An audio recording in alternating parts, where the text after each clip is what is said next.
The Holocaust was the systematic, state-sponsored persecution and murder of 6 million Jews by the Nazi regime. The Nazis who took power in 1933 believed themselves to be racially superior and the Jews to be racially inferior. In 1933, the European Jewish population stood at over 9 million, most of which live in areas soon to be already taken over by German authorities. By 1945, the Nazis and their collaborators killed almost 2 out of every 3 European Jews, 200,000 Roma, and 250,000 people with mental and physical disabilities. The Holocaust took millions of lives. Here are the stories of a few who sacrificed, lost, and endured one of the darkest times in history. George Brady. George lived an ordinary life in Czechoslovakia until March 1939 when Nazi Germany took control.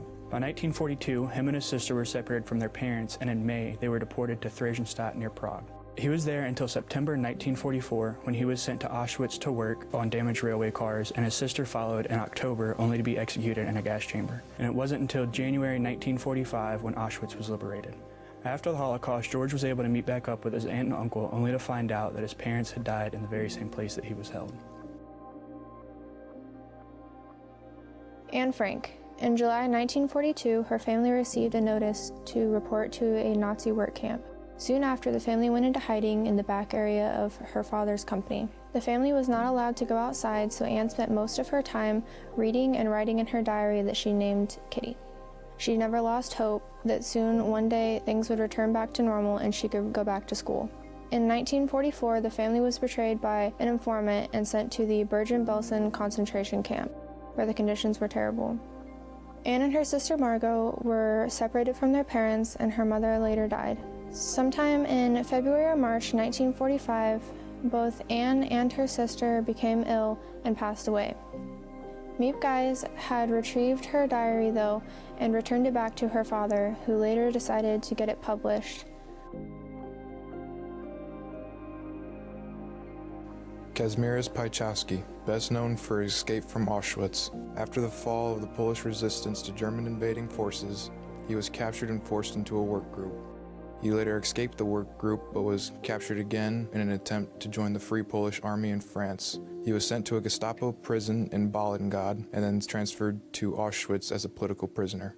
He met up with some friends in the camp where they planned an escape attempt dressed as a detail. They escaped, and then afterwards, Piechowski became an engineer, but was denounced by communist authorities after the war and served 10 years in prison. Irene Fogel-Wise.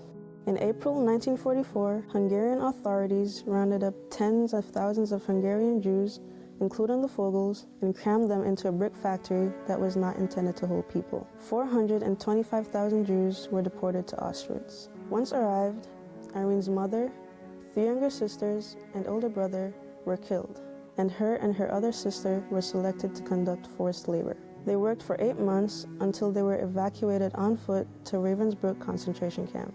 They waited for a transportation truck to pick them up, but it never came.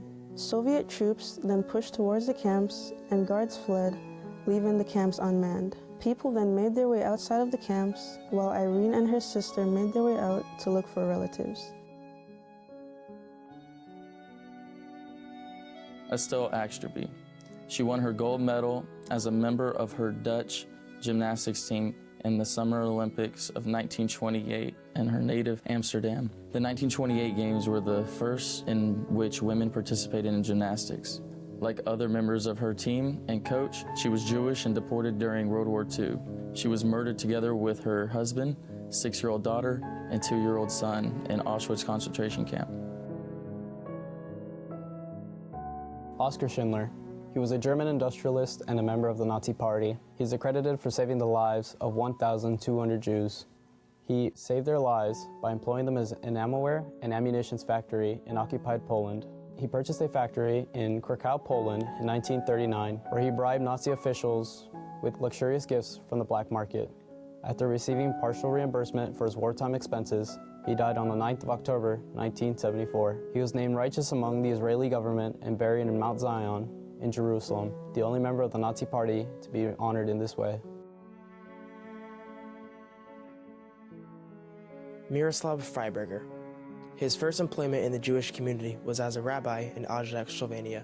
Archbishop Sputnik urged Freiberger and his family to take refuge in his court until the end of the war.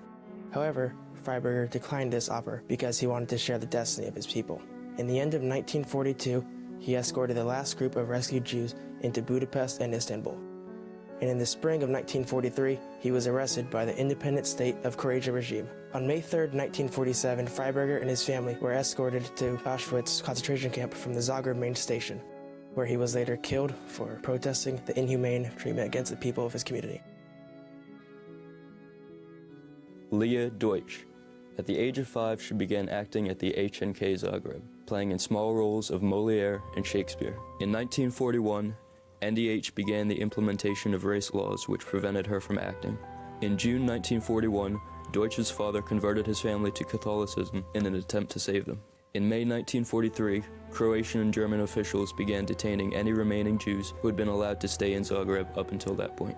Multiple attempts were made to help her family, but in May 1943, the family was deported to Auschwitz by the Nazis. Out of 75 prisoners during the 6-day journey without food or water, 25 did not survive. Leah Deutsch was among them, her heart having been weakened by diphtheria in her childhood. Today, we remember.